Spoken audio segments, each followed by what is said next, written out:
Hi, I'm Tom from Tom Migot Photography. Well, today we're going to talk about gear. We're going to talk about flash unit, a powerful flash like the Apeman SL350.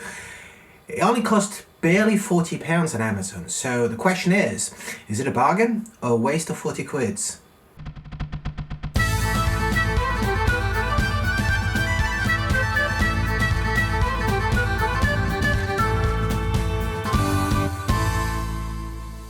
So the story started a couple of months ago when someone from the marketing department at Apeman contacted me, asking me if I would be interested to do a full review of one of their flash units. So I asked for the specs and I picked up this model, the SL350. The reason why I picked up this model is because of its power. Its guide number is 58 meters. If you don't know anything about guide number, it's not a big deal. It's just a way to reference how powerful a flash is, and we'll get back to guide number in future episode and see how useful it is and so on. But the reason why I picked up this one because it was 58 is because my own flashes, the Yongnuo 568 EX Mark II or the 565 EX, are actually 58 meters as well. So I just thought it would actually make sense for me to actually test and compare them. So let's dive in. Let's see what it is. I usually don't do unboxing. I just wanted to show you the box, how it looks like, but I obviously opened it before to prepare this review. So what we find is a user manual. It comes in English and in German, and I would say they've done a pretty decent job at writing in English. I could actually understand everything. There's a couple of typos now and there, but that's it. The rest is really in English, so good job on that. The first thing that struck me when I opened the package was the size of this carrying case. Just to give you an example, here is the one from one of my Yongnuo. So it's huge, and I was wondering how big the flash would be, but the reason why it's so big is because of the bottom compartment, which I'll open in a moment. You can see if I just placed the pouch above the bottom department, it's pretty much the same size. It's the same material as well. It's a heavy duty nylon. It's used by Yongnuo, it's used by Canon, and I'm sure other manufacturers as well use it. But what's really interesting about this pouch is at its back. So you might not see it. Look at this. This might not look like it's a revolution. However, it's a belt strap, and I haven't seen any other manufacturer producing a pouch for their flash unit that would have a belt strap. And this is big because honestly, this pouch here, I've got about 5 of them, and they all end up in a bag, but not a camera bag, just a bag in the office because they're useless. You know, when I use my gear, I'm gonna store them in my Pelican case or a Bellingham bag or any other bags for that matter. And I don't see why I would actually put them in some kind of sleeve to protect them even more. So it's kind of really useless, and it's not like you're gonna walk down the street with your flash in your hand inside a pouch just like this. However, once you add a belt strap to it, that changed the whole thing, because let's imagine you covering an event, whether it's a wedding or whatever event you're covering, and you don't necessarily need to have your flash all the time mounted on your hot shoe. So what if you could actually have it by your side at all time at your belt and pick it up when you need it? I actually use a spider belt, and I'll talk to you about straps and my favorite strap of all. And so I have my gear at my waist at all time, and I have even a specific pouch for a lens. But I'm pretty interested actually to have this pouch attached to my belt with me at all time. And that leads me to the bottom compartment. Yes, we've got a strap for 4 spare batteries, and this is very interesting because although this unit is said to be able to let you take about between 100 and 1500 flash bursts within a set of fresh batteries, you never know when you're going to run out of juice. It all depends on how powerful the flash settings are when you use them, and so you may drain the juice much faster than you expect. And so instead of running around finding for your bags and getting the fresh batteries, at least you have them in the pouch, and I think that's actually a pretty cool idea. Another thing that I found was this, and this is a camera, not a flash, it's a camera infrared remote control. And the first thing when I saw this was, well, why would you want to have a camera remote control when you buy a flash unit? Well, it's in case you would like to trigger your flash remotely, whatever the reason is, whether you want to take a selfie, or you'd like to take a meter reading, for example, with your flash meter, like the Seconic SL350. And I've shown you how I actually use the flash meter all the time to get a perfect exposure on the first attempt. And if you haven't watched these episodes, well, the links are just up here. So yes, if you don't have any radio triggers, like these ones, like the Yongnuo one that I have, the 622C, or any other like pocket wizards, then you're out of luck. It would be quite difficult. So unless you have an assistant and some. So at least with this, you could do it. You mount your flash on your camera and you trigger the camera, which will trigger the flash. So why not? And it's free. So it's not the best way to use remote flashes or to trigger flashes remotely, but if you have that, at least you could do the job. Another thing that you would find here in the bottom compartment is a light diffuser. It's no surprise to say that a small flash like this, which is equivalent to this one, will emit hard light, and that is because of its size. It's very tiny. You may remember an episode that I've done a couple of years ago explaining the differences between soft and hard or harsh light. If you haven't watched that episode, well, once again, you can click here and you'll have access to it. But basically, the smaller the light source, the harsher the light is, and so that's the reason why we use umbrellas and softboxes to soften the light. Obviously, if you're going to put that on your flash, it's not going to do miracles. It's not going to replace an umbrella or a softbox, but it will diffuse the light a little bit. It will soften it up a little bit, a tiny bit, better than if you didn't have it. In terms of power loss, it's not that much. It's not even a stop, I would say. So it's all right, but it's good. It's free. I just wish I had it with my other flashes when I bought them. I ended up buying these on eBay. They're pretty cheap, but it's, once again, it's a nice gesture to have them for free with your unit. When you open the pouch, there is another little partition right here, and when you get it, it's your flash stand, and it's in plastic like any other flash stand. This is the one from Yongnuo, which is exactly the same as the Canon one. But the nice thing about this one is here, the threading is actually made of metal, which means that if you actually use this on the light stand, which is not something that I do often, but sometimes it does happen, if you go quick, you may jam the threading, and if it's in plastic, well, it may break, whereas if it's in metal, it will last longer. So good job at producing this. And that leads us to now the flash unit. So looking and holding this flash unit, I find that it's actually well designed, well built, very on par with Yongnuo or Canon for that matter. It seems to be the same plastic. They look pretty much alike. So, and it looks sturdy. It's not something that I would worry too much if it was to drop. Obviously, you wouldn't throw it, but if it was to drop once or twice, it feels like it could actually take the hit. So, good job on that.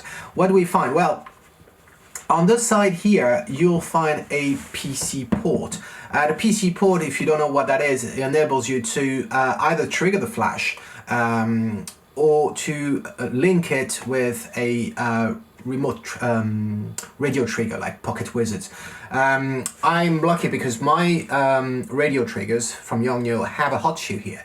So I don't need to have a flash that has a PC port. In fact, my Yongnuo do not have a PC port. So what I do is I just mount it like this. If you want to know more about this radio trigger, well, I invite you to click on the link right now here. I've done a video a few years ago describing how they work. But it's nice that they actually provide you with this. So you could use it with a Pocket Wizard, and eventually if you didn't have any radio trigger, you could actually have a very long cable and plug it to your camera. that this is not the best way of doing things. This is how it was done in the past, but obviously nobody likes cables nowadays. So that's it here. Another thing that you have is here at the bottom. It's an external charging port. As you can see here, it's pretty standard. You could use it with external battery pack from Canon or Nikon and third parties as well. There are two advantages to use external battery pack with flash units. The first one is that obviously it will extend the usability of the flash, meaning that you can take more flash burst than with your full alkaline batteries in. When you use the external battery pack, you still need batteries inside your flash, but these will only be used to actually power the display. When it comes to the flash burst itself, it actually comes from the external battery pack, and that is great because it will actually reduce the recycling time of your flash. If you don't know what a recycling time is, it's basically the amount of time that a flash needs to be ready between two bursts. And the more powerful you set your flash to burst, the longer it will take to recycle. You basically need to take the energy from your battery pack, or your batteries for that matter, and put it in a condenser, and once it got all this energy accumulated, then it's ready to burst. I've actually done an extensive test on this unit with fresh batteries, and I got a recycling time of 2.3 seconds at full power, which is not amazing, but it's actually not bad at all. It's on par with the Canon 580EX Mark II with my Yongnuos as well. So when you use the external battery pack, which I do not have, you could expect to go maybe down the path of 1 second recycling time, which is great if you are to cover, let's say, an event or people walking and you are bursting shots. If you do not have this short recycling time, what's going to happen is your camera is still going to fire and get you the shot, but maybe one out of the two shots that you're going to get is going to be with no flash, and so it's going to be underexposed. So that's a cool way of improving your flash unit. Another thing that you can notice on this unit is the foot. It's actually metal. Some cheap flashes, remember this flash unit only costs barely £40 on Amazon, and some of them are usually with a plastic mount, which means that it could break, and when it breaks, obviously it's going to be very difficult to then use it on your hot shoe, or even if, like me, you were to use a radio trigger with a hot shoe on. So good for that. There is inside here a light. It's called an autofocus assist lamp. It's very common. We have it on most speed lights nowadays. Unfortunately, despite all the tests that I've done, I could not make it work. So I'm sorry to say, but it didn't work on me on this one. And that's pretty much all there is to say about it. I'll have one more thing to mention, but we'll tackle this in a bit. Then the other thing is about the battery compartment. So obviously it takes 4 alkaline batteries, AA's, and I've got a problem with this compartment. Let me show you. So I use Panasonic Eneloop batteries, and the reason why I always use these batteries is because once you charge them, they could last for 8 months to a year without needing to recharge them, which is brilliant. So as long as I see my batteries in the little box, it means that they are fully charged, and it doesn't matter if I haven't used them in 6 months, they're still fully charged. And again, this is not product placement. This is just me sharing with you my experience and what I'd rather use. So I put the batteries in, and as you can see, they're bouncing when I do this. That's not a problem. This is pretty common because there are springs at the bottom underneath. The problem is that you see they've decided with the design to have all the 4 batteries lined up like this, and so that makes the lid narrower than usual, and so there's a lot of pressure because of the springs under the battery. So when you actually press down, you see I cannot close it like this. I need to make sure that this lid is actually pulled completely down before pressing it. Then I need to press very hard. I'm really pressing hard right now. And then I need to pull it in. The tension is so strong that honestly my 6-year-old daughter would not be able to close it. A few times when I was doing the test, I actually jammed the lid because I would not pull it totally down. So if you don't do that, you just you try and it would not close properly like this. And I'm just worried that after a while it will break. Not in the middle. I think it's just at here the attach. I think it's bound to break at one point. To show you the an alternative is that here on the Yongnuo one, when I open it, you already see how wide it is because they spread the battery. So the tension that you have with the battery might still be the same, but because it's spread wider, then when I put it down, I can close it much easier. Plus, I noticed that there's a lot of metal here at the junction, whereas this one, it's actually pure plastic. There's not even a bar at the bottom of the lid. It's just the outside that is locked into the casing. So yeah, that's one point where it's a bit flimsy and I would just be worried about it. So now that we've put the battery in, let's have a look at the modes, what you can do with this flash. This is a fully manual flash. There's no TTL, there's no high sync speed. And in fact, that actually makes it compatible with all cameras, with all the SLRs. As long as you have a standard hot shoe, it will work on Canon, Nikon, Pentax, Sony, Sigma, Olympus, and the others. So this is great. However, I don't expect you guys to have a multitude of different brands when it comes to cameras, but at least once you see this one, you don't have to worry whether it's compatible with your camera. If it has a hot shoe, it is compatible. So let's dive into the modes, and to show you, I'm actually going to use my GoPro right here. So you'll notice on the unit, we don't have that many buttons. We have an on-off button. And so if I just turn it on with one hand, it's not that easy. Here we go. The noise you just heard, it's actually the zoom built inside the lens, inside the flash, sorry. And we have a zoom button right here. You see the value is 24 right now.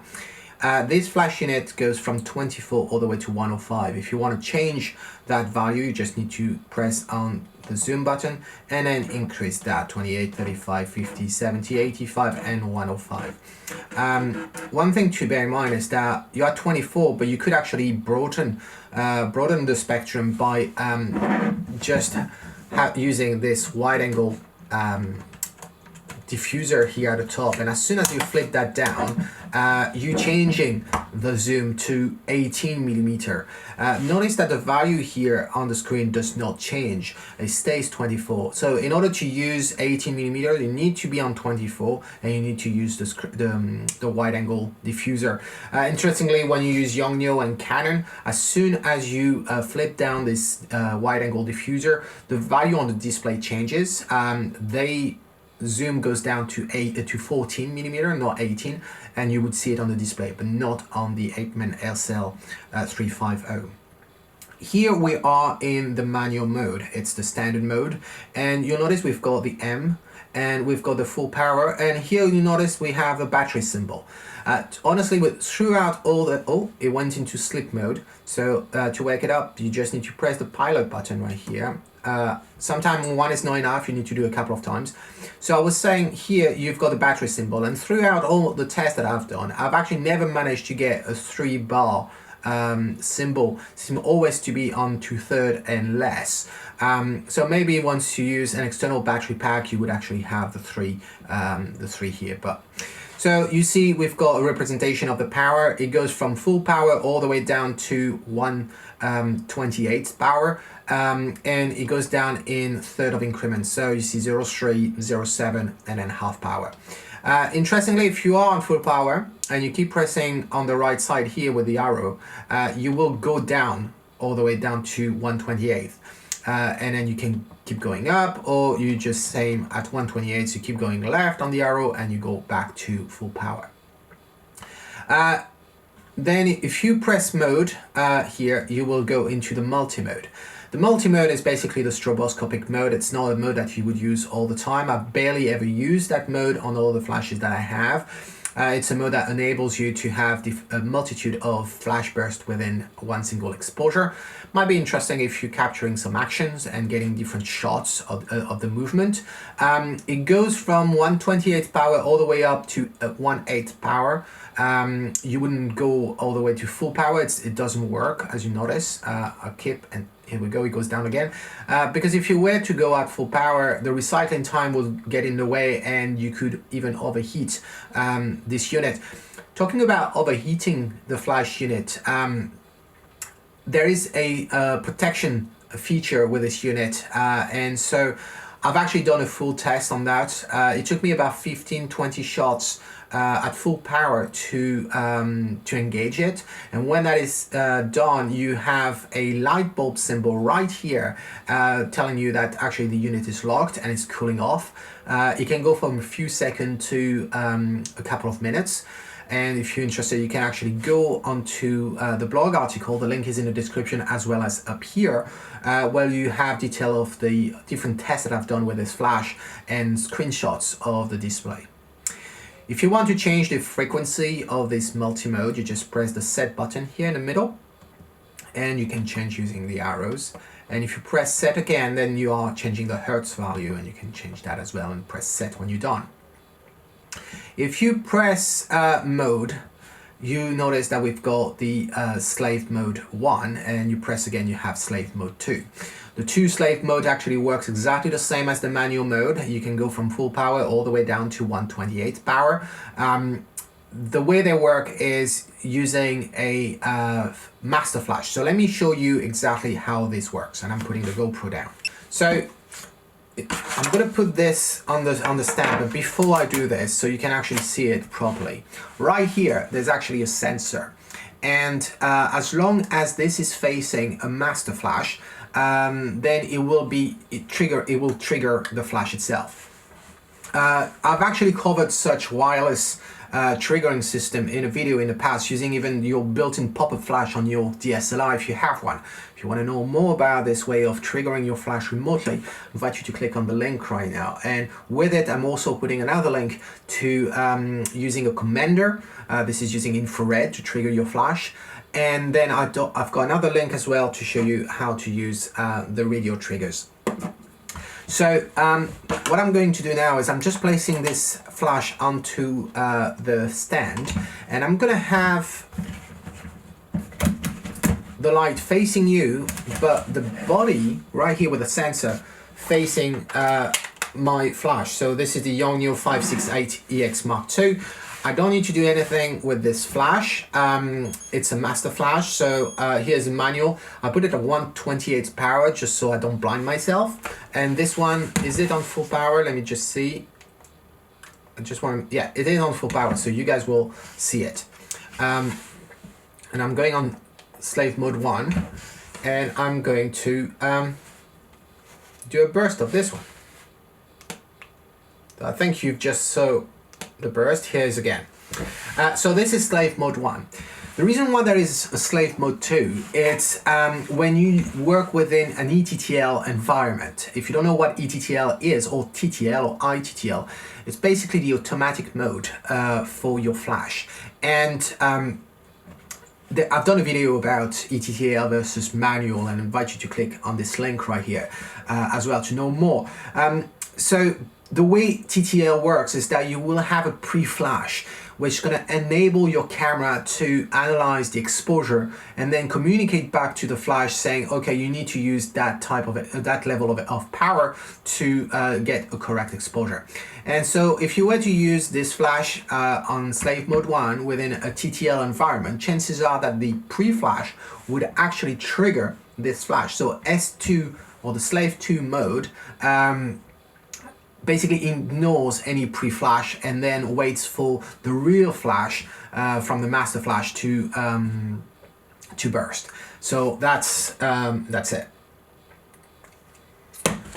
So very simple unit. In terms of compatibility with flash, it works with Yongnuo, it works with Canon's, Nikon, and other flash as well. So it seems to be compatible with most flashes out there.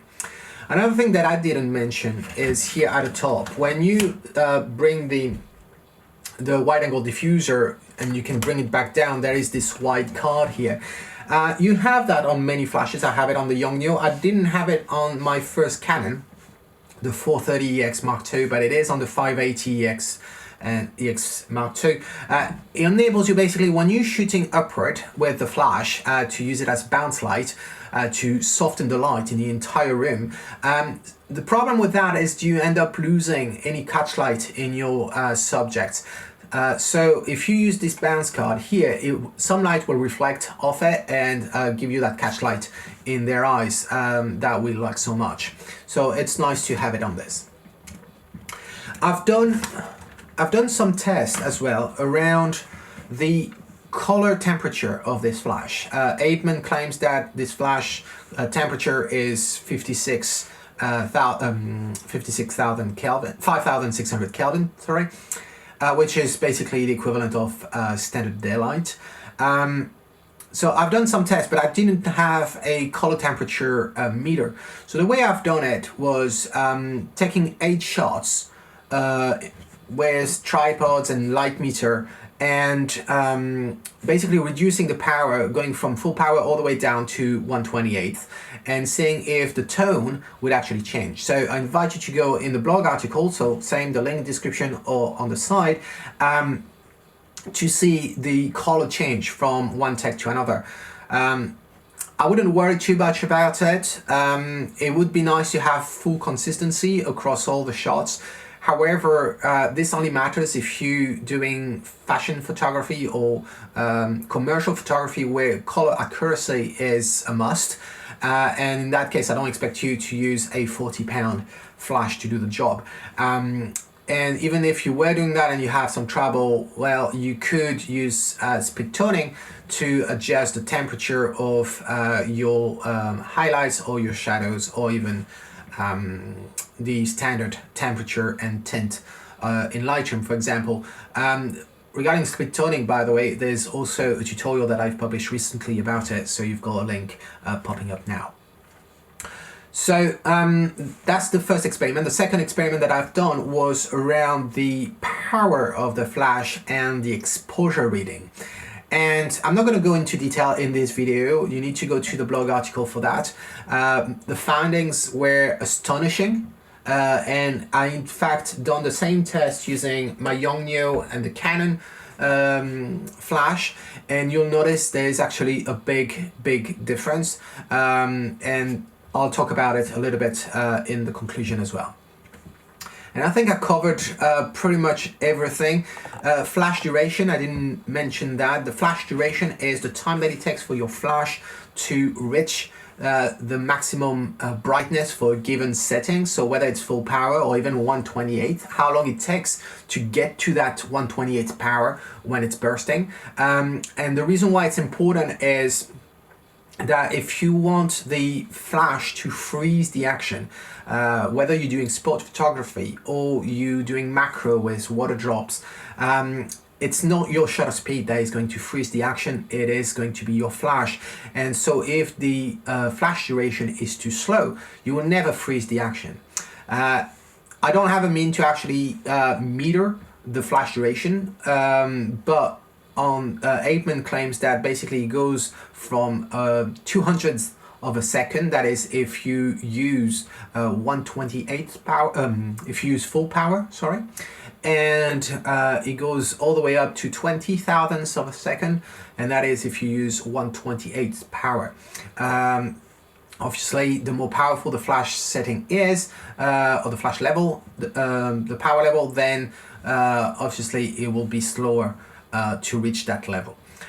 But it seems to be pretty much on par with the Yongnuo and the Canon 580EX Mark II as well.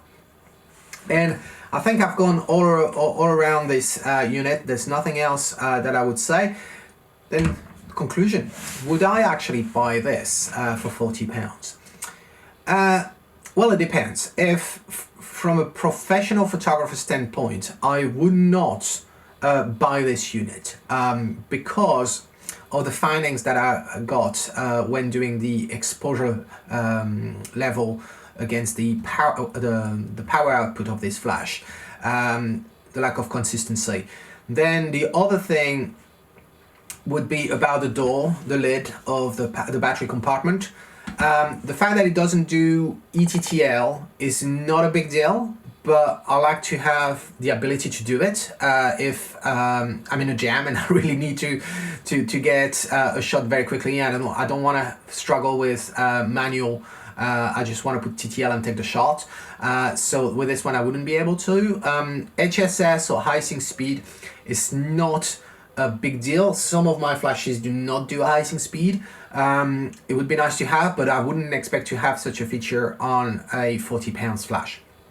So temperature is not a big deal for me, but I think for me it was really about the exposure level of this flash. It is a very powerful flash unit, don't get me wrong, but the way it works when you go through the different power level, it takes time. It's not as predictable as the other flashes that I own. And so when you try to make a living out of photography, it's not enough to have your gear working. They need to work efficiently in timely manner. And so therefore this one wouldn't work for me. I did bring it on during one of my weddings, but the way I used it was to place it in a corner of a room just to lit and to get some ambient light with it. And I knew I was not going to change the settings, the power level of this flash, and that worked just well. But that's me being a professional. If you're not a professional, if you're a hobbyist or amateur, your constraints are totally different. Your first constraint might be the budget. And so for 40 pounds, yes, it is absolutely worth it. It's well built, it's strong, it's powerful, it's got a nice feature with slave modes, compatible with different cameras and flashes, so brilliant for that. I would totally recommend it. Then the other aspect is that if you're starting flash photography, you don't know where to go, and you may want a cheap flash to assess whether flash photography is for you. Once again, it's great, but it might be very confusing for you based on the findings that I got during the exposure experiment that I've done with it. To know more, again, go to the blog article. But it is a great flash. It's probably one of the best flash that I've seen for that price. So yes, 40 pounds would be a bargain for what it is when you compare it to the others. Then I mentioned the radio triggers, by the way. So one thing to bear in mind is that when I plug the, I can actually show it to you. When I plug the radio trigger to it, it will work. It's not fully compatible in a way that it will, if I just do this, you see, I trigger it. But it's not fully compatible in a way that I cannot pass on the power output level. So with the Yongnuo or the Canon, I can just enter the values, say, okay, I want half power and 2/3. I enter this and pass it on to the radio trigger here and pass it on to the flash. That doesn't work here. Same if you wanted to use Pocket Wizard, it would be exactly the same. It would not work. It would just trigger the flash but not change the power output, meaning that you need to walk to your flash and change the power manually. It's not a big deal, and that's why, again, professional versus enthusiast, hobbyist, we don't have the time constraint when you're a hobbyist. Walking to your flash and changing the flash setting is not a big deal. As a professional, it's not efficient. It might be a waste of time, especially if you've got, like me, softboxes by Westcott, where your flash is actually inside the softbox, and so it's quite tricky to get in there and change the value if you needed to. The other thing is, if you place it onto your camera, although it will be triggered, you would not have access to the control, the control external speed light menu. It just doesn't work. The camera cannot communicate with this flash unit. It only triggers the flash. That's all it does. So it's a simple flash. It's 40 pounds. It's a simple flash, and yes, I would recommend it. Hobbyist, an amateur, absolutely. So what I'd like to know now is, let me know under the comment whether you use flash, whether you'd be interested to buy this flash. If you have other flash, let me know which one you have, what you do with your flashes, and what are the decision factors when you choose a flash. Is it the power? Is that the recycling time? Is it the flash duration? The build quality, the compatibility, HSS, ETL, let me know. I'm quite curious. So either under the video, if you're watching this on YouTube, or at the bottom of the blog article, if you are reading this, watching this on my website, tommygotphotography.com. Until next time, this is Tom Migot saying, if you like it, well, capture it. Cheers.